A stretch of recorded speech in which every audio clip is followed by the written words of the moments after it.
के राजनीतिक जीवन की ये पहली और सबसे बड़ी घटना थी। फैल गई, हिंदुस्तान के जन जन में पहुंच गई और एक प्रकार से इसी मैदान में मोदी को प्रधानमंत्री बनाने की पक्की नींव रखने का काम हैदराबाद ने, इसी मैदान ने आप लोगों ने किया था। और मैं आज विश्वास से कहता हूं, जिस मैदान से मिले आशीर्वाद, मोदी को पीएम बना दिया, इसी मैदान के आपके आशीर्वाद बीजेपी का पहला मुख्यमंत्री, बीसी मुख्यमंत्री यहीं से बनेगा।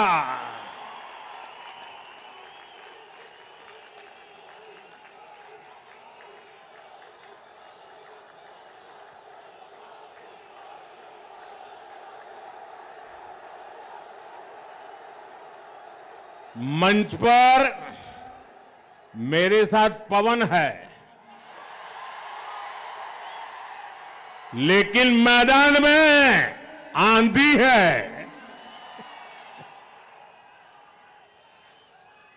तेलंगाना में बदलाव की जो आंधी चल रही है, उसे इस विशाल जनसभा में भी महसूस किया जा सकता है।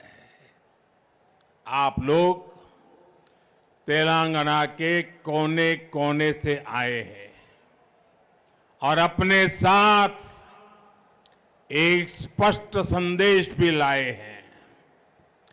तेलंगाना का विश्वास अब बीजेपी पर है। हमारे बीसी साथी हो, गरीब हो, दलित हो, एसटी, एससी भाई बहन हो, सभी ने तेलंगाना में परिवर्तन का मन बना लिया है। पिछले 9 वर्षों से यहां तेलंगाना में विकास विरोधी, बीसी विरोधी, एससी एसटी विरोधी सरकार है। इस 30 नवंबर को आप लोगों के पास तेलंगाना की बीसी विरोधी सरकार को उखाड़ फेंकने का बेहतरीन अवसर है। अब तेलंगाना में कमल ही कमल खिले, ये आपको सुनिश्चित करना है।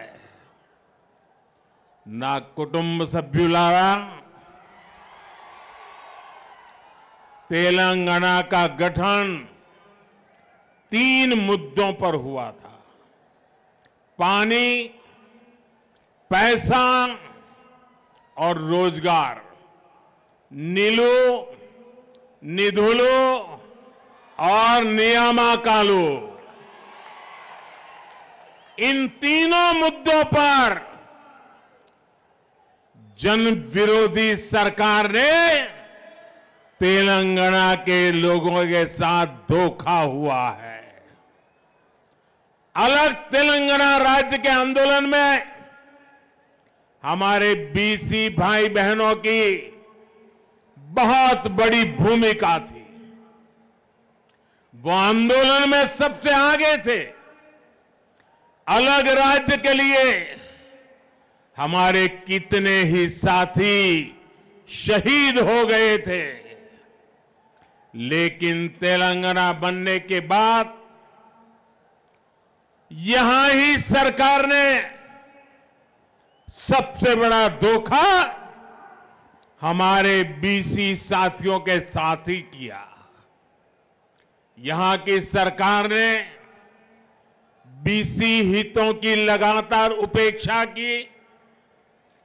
तेलंगाना में इतनी बड़ी ओबीसी, एससी, एसटी आबादी है, लेकिन उनकी आकांक्षाओं पर बीआरएस ने कभी ध्यान नहीं दिया। वो अपने परिवार में ही लगा रहा। यहां तो बीआरएस की दो टीमें तो साफ दिखती हैं, एक पर्दे के पीछे सी टीम भी है। ये कांग्रेस का सी है ना, ये सी बीआरएस की सी टीम है। ये कांग्रेस बीआरएस की सी टीम है। बैकवर्ड क्लास की आकांक्षाएं कांग्रेस के भी एजेंडे में शामिल नहीं है। कांग्रेस और बीआरएस दोनों के ही डीएनए में तीन बातें कॉमन है। एक, परिवारवाद, दूसरा भ्रष्टाचार और तीसरा तुष्टीकरण। इन परिवारवादी पार्टियों के संरक्षण में भ्रष्टाचार फलता है, फूलता है और अवसर भी सिर्फ और सिर्फ नाते रिश्तेदारों को ही मिलता है। परिवारवाद की मानसिकता से चलने वाली बीआरएस और कांग्रेस यहां कभी भी किसी बीसी को सीएम नहीं बनने देगी। साथियों, ये एनडीए है, बीजेपी है, जो ओबीसी हितों का सबसे ज्यादा ध्यान रखती है, उन्हें सबसे ज्यादा प्रतिनिधित्व देती है। बीजेपी का हमेशा से ये प्रयास रहा है कि दलित, पीड़ित, शोषित, वंचित, पिछड़े, आदिवासी समुदाय को उचित प्रतिनिधित्व मिलता रहे। जब अटल बिहारी वाजपेयी की सरकार थी और हमें सेवा करने का मौका मिला, तो एपीजे अब्दुल कलाम जी को हमने देश का राष्ट्रपति बनाया। 1996 में जब आदिवासी नेता पीएस संगमा जी का नाम लोकसभा के स्पीकर पद के लिए चुना गया, तो अटल जी ने समर्थन का नेतृत्व किया। 2012 में राष्ट्रपति चुनाव में भी बीजेपी ने पीएस संगमा जी के नाम का समर्थन किया। एनडीए ने ही जीएमसी बाल योगी जी को स्पीकर पद के लिए नामित किया था, जो देश के पहले दलित लोकसभा अध्यक्ष बने थे। जब बीजेपी को अवसर मिला तो उसने दलित समुदाय से रामनाथ कोविंद जी को राष्ट्रपति बनाया। जब बीजेपी को मौका मिला तो उसने आदिवासी समुदाय से द्रौपदी मुर्मू जी को राष्ट्रपति बनाया। और यही मैदान है जिसने आदेश दिया था आप लोगों ने, और जब पूर्ण बहुमत बीजेपी को मिला और देश में पूर्ण बहुमत वाली सरकार का पहला ओबीसी प्रधानमंत्री बनाने का आपने मुझे अवसर देकर के एक ओबीसी का सम्मान किया था। और जैसे इसी मैदान से पूर्ण बहुमत वाली सरकार का ओबीसी प्रधानमंत्री पहली बार बना, पूर्ण बहुमत वाली सरकार का बीजेपी का सीएम भी ओबीसी पहली बार यहां बनने वाला है। परिवारवादी पार्टियां कभी किसी दलित, किसी पिछड़े, किसी आदिवासी को आगे नहीं बढ़ने देती, जबकि आज भाजपा देश की एकमात्र पार्टी है जो ओबीसी समुदाय को सबसे ज्यादा प्रतिनिधित्व देती है। केंद्र की एनडीए सरकार में 27 ओबीसी मंत्री है, जो अब आजादी के बाद पहली बार इतनी बड़ी तादाद में ओबीसी मंत्री केंद्र सरकार का नेतृत्व कर रहे हैं। आज देश में बीजेपी के 85 ओबीसी एमपीज है। आज देश में बीजेपी के 365 ओबीसी विधानसभा सदस्य है। आज देश में बीजेपी के 65 ओबीसी विधान परिषद सदस्य है। तेलंगाना में भी बीजेपी अपने बीसी साथियों के हितों का सबसे ज्यादा ख्याल रख सकती है, कोई और पार्टी नहीं कर सकती। आप लोग खुद साक्षी हैं कि यहां तेलंगाना में बैकवर्ड क्लास को आगे बढ़ने के लिए सही संसाधन नहीं दिए जाते। बैकवर्ड क्लास के युवाओं को नौकरी देने में भी तेलंगाना सरकार गंभीर नहीं है। बैकवर्ड क्लास के युवाओं का भी स्किल डेवलपमेंट हो, इस पर भी तेलंगाना सरकार उतना ध्यान नहीं देती। बीसी कल्याण के लिए यहां बीआरएस ने हर साल 1000 करोड़ रुपए का फंड देने का वादा किया था। अब बताइए, क्या इनमें से किसी वादे को पूरा किया क्या? कोई वादा पूरा किया क्या? एक भी वादा पूरा किया क्या? साथियों, कांग्रेस और बीआरएस ने कभी भी पिछड़ा वर्ग को निर्णय लेने का अधिकार नहीं दिया, कभी उनका मान नहीं बढ़ाया। ये भाजपा है जिसने ओबीसी कमीशन को संवैधानिक दर्जा दिया। ये भाजपा ही है जिसने ओबीसी आरक्षण संशोधन बिल को सदन से पास कराया। इस बिल की वजह से राज्य सरकारों को ओबीसी लिस्ट तैयार करने का अधिकार मिला है। ये भाजपा ही है जिसने मेडिकल और डेंटल कॉलेजों में ओबीसी के लिए 27% रिजर्वेशन को लागू किया। हमारी ये कदम सोशल जस्टिस, सामाजिक न्याय की दिशा में हमारे कमिटमेंट के प्रमाण है। जब हम गांवों में महिलाओं के सम्मान के लिए करोड़ों शौचालय बनवाते हैं, जब हम करोड़ों महिलाओं को धुएं से मुक्ति दिलाते हैं, जब करोड़ों गरीबों को अपना पक्का घर मिलता है, जब करोड़ों गरीबों तक पक्की सड़कें पहुंचती है, जब करोड़ों लोगों को 5 लाख रुपए के मुफ्त इलाज की गारंटी मिलती है, तो इसका बहुत बड़ा लाभ बैकवर्ड कम्युनिटी को ही मिलता है। समाज के हर वर्ग को आगे बढ़ाने, सम्मान के साथ जीने और न्याय पाने का अवसर मिले, यही भाजपा का प्रयास है। इसलिए आज बीसी, एएससी, एसटी, गरीब, वंचित, शोषित वर्ग का हर व्यक्ति भाजपा के संकल्प के साथ खड़ा है। साथियों, हमारे बीसी समुदाय में बहुत बड़ी संख्या में विश्वकर्मा भाई बहन भी आते हैं। विश्वकर्मा साथियों के बिना रोजमर्रा का जीवन की कल्पना भी नहीं की जा सकती।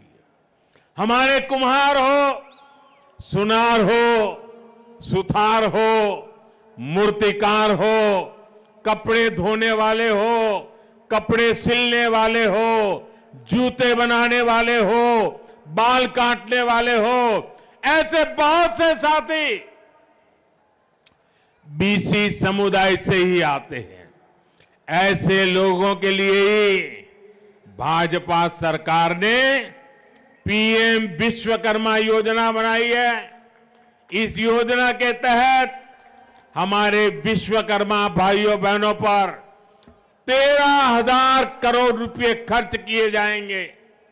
इससे उन्हें अपना जीवन स्तर उठाने में, अपने जीवन से अन्य परेशानियां दूर करने में बहुत बड़ी मदद मिलेगी। ना कुटुंब सभ्युलारा कहते हैं अहंकार किसी का भी हो उसको टिकने नहीं देता है। बीआरएस के नेताओं में भी वही अहंकार दिखता है। 2019 के लोकसभा चुनाव में तेलंगाना के लोगों ने ऐसे अहंकारी सीएम को अपने वोट की ताकत से जवाब दिया था। इसी बौखलाहट में यहां के नेता मोदी को गाली देते रहते हैं। बीआरएस के भ्रष्टाचार के तार दिल्ली के शराब घोटाले से भी जुड़े हुए हैं।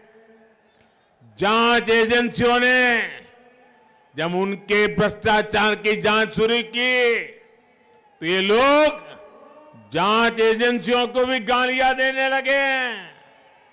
लेकिन आज मैं ऐसे लोगों को डंके की चोट पर कहना चाहता हूं, भ्रष्टाचार के खिलाफ कार्रवाई होके रहेगी। जिन्होंने जनता को लूटा है उनको लौटाना ही पड़ेगा।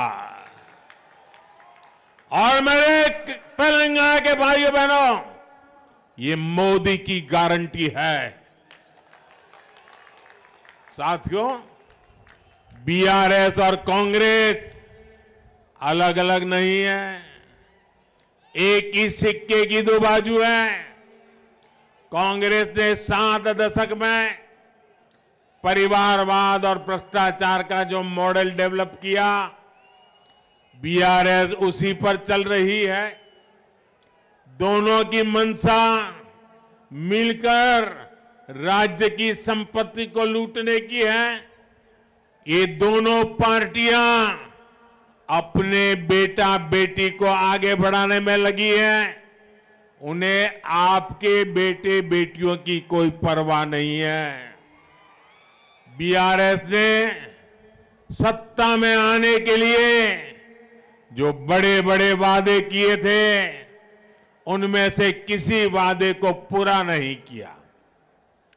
तेलंगाना की सरकार ने युवाओं के साथ सबसे बड़ा विश्वासघात किया है।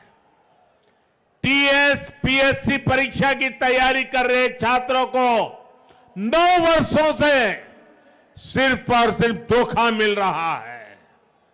छात्रों ने वर्षों तक परीक्षा होने का इंतजार किया और जब परीक्षा का ऐलान हुआ तो पेपर लीक हो गया। बीआरएस की नाकामी ने तेलंगाना की एक पूरी पीढ़ी का भविष्य बर्बाद कर दिया।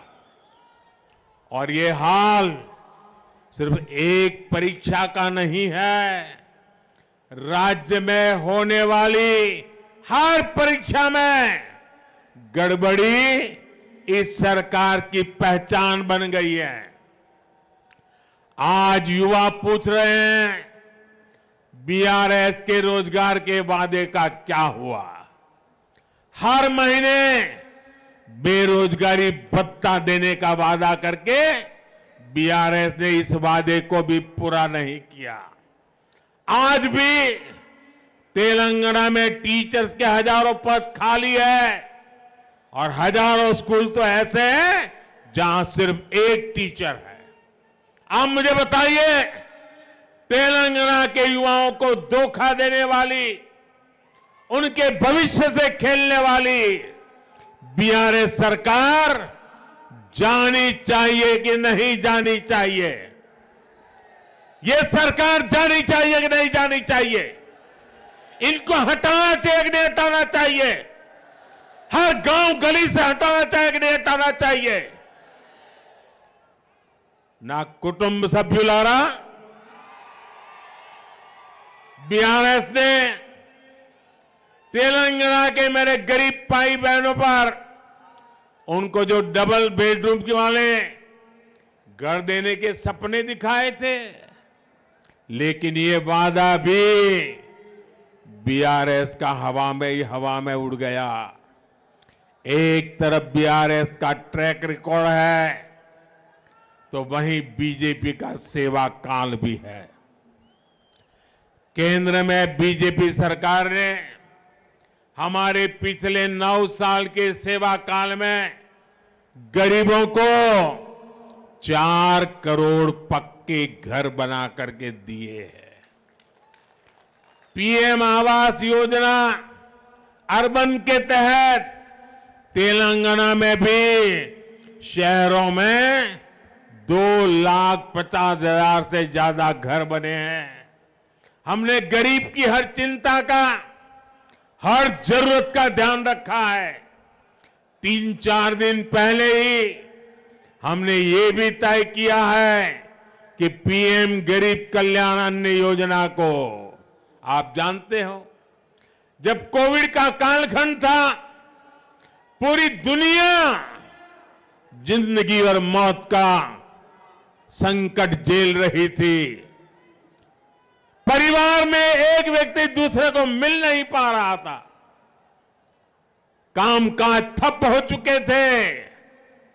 तब गरीबी से निकला हुआ मोदी, जो गरीबी को भली भांति जानता है, समझता है, गरीबी को जी करके आया है, उसने तय किया कितना ही संकट क्यों ना आ जाए, मैं गरीब के बच्चों को भूखे नहीं सोने दूंगा। मैं गरीब का चूल्हा कभी बुझने नहीं दूंगा। और इसलिए हमने गरीबों के लिए मुफ्त अन्न की योजना शुरू की। आज भी इस देश के 80 करोड़ लोगों को मुफ्त अनाज दिया जाता है। और ये योजना ये दिसंबर में पूरी होने वाली है। दिसंबर में योजना पूरी हो रही है, लेकिन गरीबी को जानने वाला मोदी गरीबों को ऐसे असहाय नहीं छोड़ सकता है।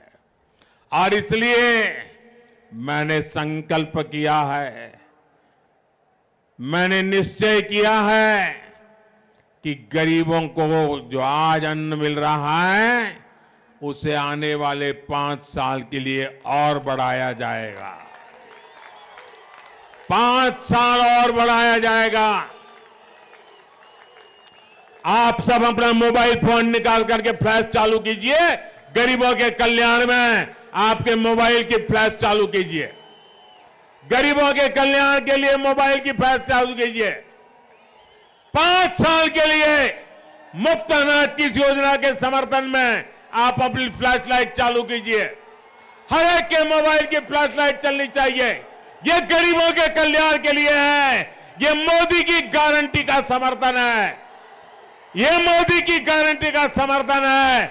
गरीबों का कल्याण ये हमारे दिलों में है और इसलिए इतना बड़ा जन समर्थन मिल रहा है।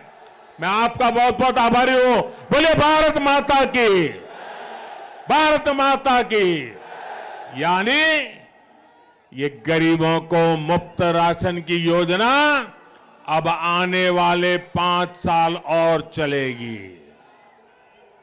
इसका लाभ तेलंगाना के भी लाखों गरीबों को मिलेगा। साथियों, बीआरएस ने राज्य के किसानों के साथ भी विश्वासघात किया है। 1 लाख तक का लोन माफ करने का वादा करके यहां की सरकार ने जो खेल खेला है वो यहां के किसान अच्छी तरह समझते हैं। उसने किसानों को मिलने वाली कई तरह की मदद भी बंद कर दी है। ये भाजपा सरकार है जो अपने किसान भाई बहनों के हर हित का ध्यान रखती है। पीएम किसान सम्मान योजना के तहत हमने यहां के किसानों को 9,000 करोड़ रुपए सीधे उनके बैंक खातों में भेजे हैं। इससे तेलंगाना के 35 लाख किसानों को सीधा फायदा हुआ है। इसमें बड़ी संख्या में बैकवर्ड कम्युनिटी के किसान शामिल हैं। साथियों, आज तेलंगाना के लोगों के साथ ही पूरा देश 2047 जब देश आजादी के 100 साल मनाएगा, हम विकसित भारत का लक्ष्य लेकर के मैदान में उतरे हैं, इसीलिए काम कर रहे हैं। भाइयों बहनों, अब इतनी बड़ी तादाद में आए, इस मैदान ने मुझे फिर से एक बार उसके प्यार का एहसास करा दिया है, उसके आशीर्वाद की ताकत का एहसास करा दिया है।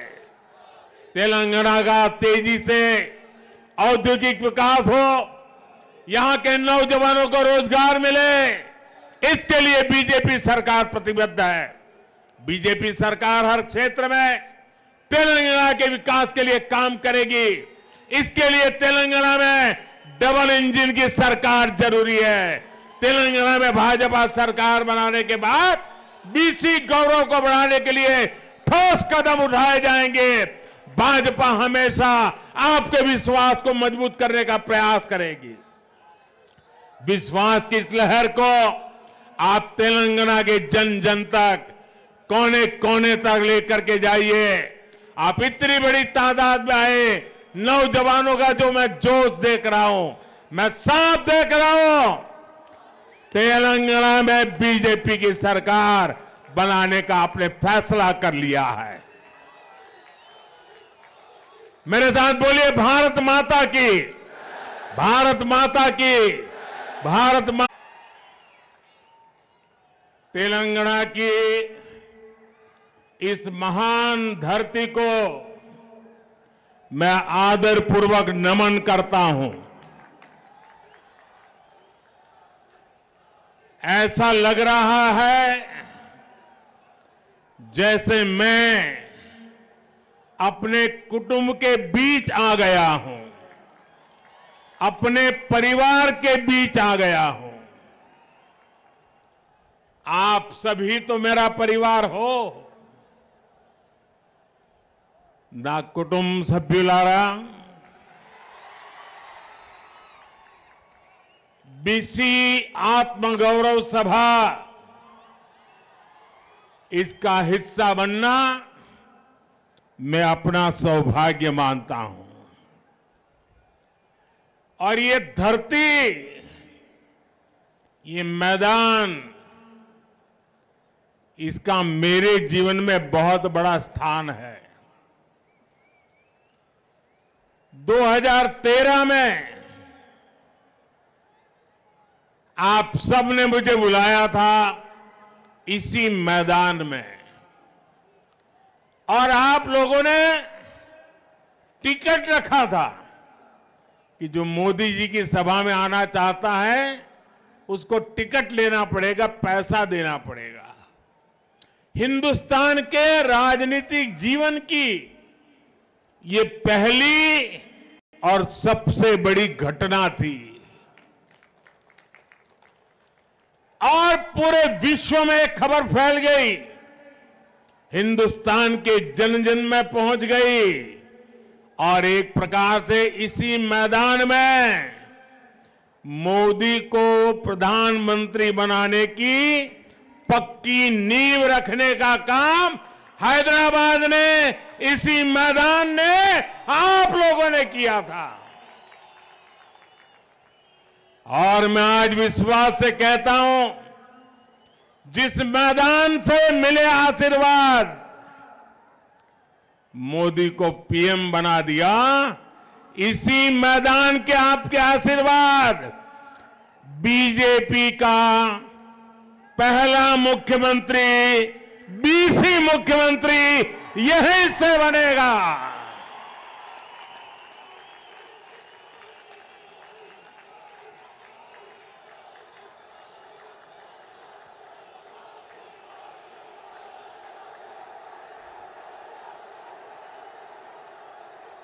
मंच पर मेरे साथ पवन है,